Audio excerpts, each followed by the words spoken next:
Bonsoir à toutes et à tous. Toutes les femmes qui sont nommées et primées ici font des choses absolument extraordinaires. Vous allez vous en rendre compte ce soir. Quand Patricia a écrit son livre, on a beaucoup échangé sur ce que faisaient les femmes aujourd'hui, pourquoi c'était important. Et mesdames, messieurs, j'aimerais que vous l'applaudissiez très fort. Patricia Chaplotte. Les nominés pour le prix de la femme d'influence politique sont Aurore Berger, Alexandra Dublanche, Isabelle Rome. Nous allons remettre un prix à une femme de conviction, d'engagement.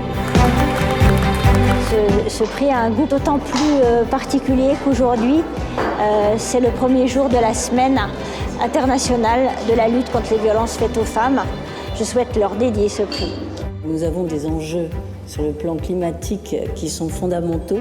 Kalina, justement, place le biomimétisme comme un outil. J'ai eu la chance énorme, depuis la fin de mes études, d'être dirigée par des femmes et par une succession de femmes. Il faut repérer aussi toutes ces femmes et celles qui font beaucoup et qui sont discrètes, qui sont de plus en plus nombreuses, on peut s'en réjouir. Je pense que le fait qu'elle soit née en Iran et qu'elle y ait vécu ses premières années n'est pas étranger. Ses forces sont celles de l'histoire, de la rébellion. C'est vraiment par les faits qu'on prouve les possibles et la liberté dont on peut bénéficier ici en France. La mise en lumière de femmes extrêmement talentueuses et compétentes. J'ai l'impression que ça progresse et on est là pour la faire progresser de façon encore plus accélérée ce soir. On soutient ce prix depuis sa création. Depuis la création, depuis le départ. Je veux, ceci étant, encore une fois, remercier Patricia très chaleureusement parce que c'est tellement important, la sororité, la solidarité féminine et le fait de faire briller les autres femmes. Et merci Patricia de tout cœur pour tout ce que tu fais pour nous toutes. En 2015, elle crée le projet 20 ans, un projet, association qui accompagne les jeunes adultes atteints d'un cancer dans leur réinsertion. C'est le coup de cœur du jury, Madame Bénédicte Wolfrom. À partir du moment où on a une bonne idée, qu'on sait convaincre parce qu'on est soi-même persuadé que c'est une bonne idée, c'est possible.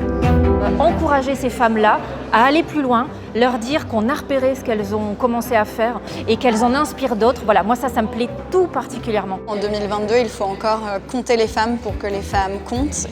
Il faut encore des prix comme celui-ci pour mettre à l'honneur des carrières exceptionnelles. J'appelle notre amie féministe qui aime le prix de la femme d'influence, qui va nous faire un cours de droit. J'appelle Caroline Vigneault. Les femmes en pantalon, on a vécu un truc assez drôle en fait.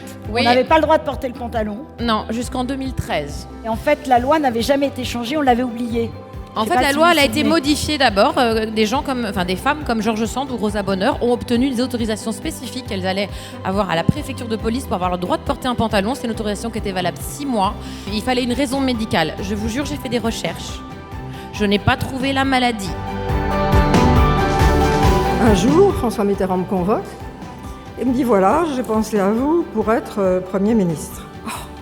Je lui ai dit, écoutez, je lui ai répondu, ils vont être furieux. Oui. Je ne croyais pas si bien dire. La presse n'a pas toujours été très agréable avec vous, très sympathique. La presse a été vraiment terrible. Je ne sais pas si vous vous souvenez d'un truc qui s'appelait le Bébête Show. Oui. Alors, le Bébête Show, j'étais déguisée en panthère et je me roulais au pied de Mitterrand qui me repoussait du pied pour se débarrasser de moi. Et on vous appelait Amabotte.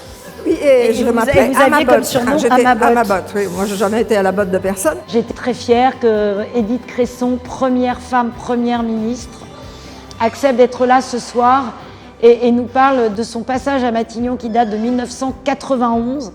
Je suis aussi très heureuse de voir qu'aujourd'hui, on a besoin aussi de parler de nos problématiques d'enjeux climatiques. Aujourd'hui, on a récompensé la patronne du premier centre européen de biomimétisme. Moi, j'ai toujours envie qu'il y ait un petit vent d'optimisme et qu'on montre que le monde évolue et que de temps en temps, il va quand même dans le bon sens.